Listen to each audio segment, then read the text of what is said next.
নমস্কার, আমি ডক্টর অভিষেক কুমার নাগ। আমি ব্যথা বিশেষজ্ঞ। আজকে আমরা যেটা নিয়ে কথা বলবো সেটা হচ্ছে ডিস্কোজেনিক পেন। তো কি এই ডিস্ক? আমাদের শিরদাঁড়ার দুটি হাড়ের মাঝে একটা কুশনের মতো জিনিস থাকে, যেটাকে আমরা বলি ইন্টারভার্টিব্রাল ডিস্ক। এই ডিস্কের কাজ কুশনের মতোই। অ্যাকচুয়ালি যখন কোনো শক আসে বা কোনো ধাক্কা লাগে, আঘাত লাগে, তার এফেক্ট যাতে যতটা কম করা যায় তার জন্য এই ডিস্কের যথেষ্ট গুরুত্বপূর্ণ এক ভূমিকা আছে।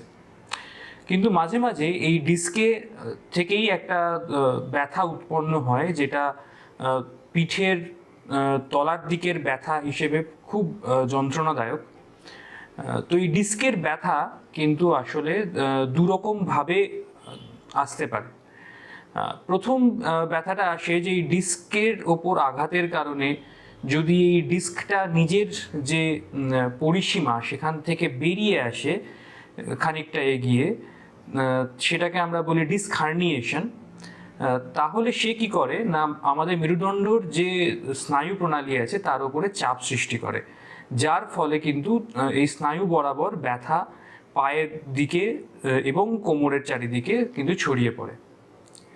দ্বিতীয় যেভাবে এটা কাজ করতে পারে, এরকম ব্যথা উৎপন্ন হয়, সেটা হলো এই ডিস্কের মধ্যে তিনটি অংশ আছে, যার মাঝখানের অংশটাকে আমরা বলি নিউক্লিয়াস পালপোসাস, এবং তার পরিবেষ্টিত যে একটু শক্ত স্ট্রাকচারটাকে তাকে আমরা বলি অ্যানিউলাস ফাইব্রোসাস, এবং এই দুটোকে ঢাকা দিয়ে থাকে হচ্ছে ভার্টিব্রাল এন্ড প্লেটস। যাই হোক, বেশি বিস্তারিত না গিয়ে, এই নিউক্লিয়াস পালপোসাসের ভেতরের যে পদার্থগুলি থাকে সেইগুলি অ্যাকচুয়ালি আমাদের শরীরের জন্য একটা ফরেন মেটেরিয়ালের মতো কাজ করে। তো যদি কখনো এই নিউক্লিয়াস পালপোসাসের পদার্থগুলি বাইরে বেরিয়ে আসে কোনোভাবে আঘাতের কারণে, তাহলে শরীর তার বিরুদ্ধে একটা প্রতিক্রিয়া দেয়, এবং এই প্রতিক্রিয়ার জন্য ব্যথা উৎপন্ন হয়। এই ব্যথা হয় একটু অন্যরকম। এই ব্যথা শুরু হয় যখন কেউ দাঁড়িয়ে আছে বা কোনো ভারী ওজন নিচ্ছে, সেরকম সময়। সাধারণত এই ব্যথা সব সময় থাকে এরকম নয়। আবার অ্যাডভান্স স্টেজে হয়ে গেলে কিন্তু এই ব্যথা সারাক্ষণ থাকছে, বাড়াবাড়ি হচ্ছে যখন দাঁড়িয়ে যাচ্ছে আর ভারী ওজন নিচ্ছে।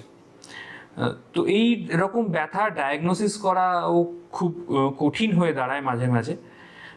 এর ডায়াগনোসিস সাধারণত এমআরআই এর পদ্ধতি দিয়ে হয়, এবং এর চিকিৎসা মূলত দুরকমভাবে আমরা করে থাকি। প্রথম তো ওষুধপত্র দিয়ে ব্যথা নিরাময় করা, তার সাথে সাথে দুরকম ইঞ্জেকশন দেওয়া যায়।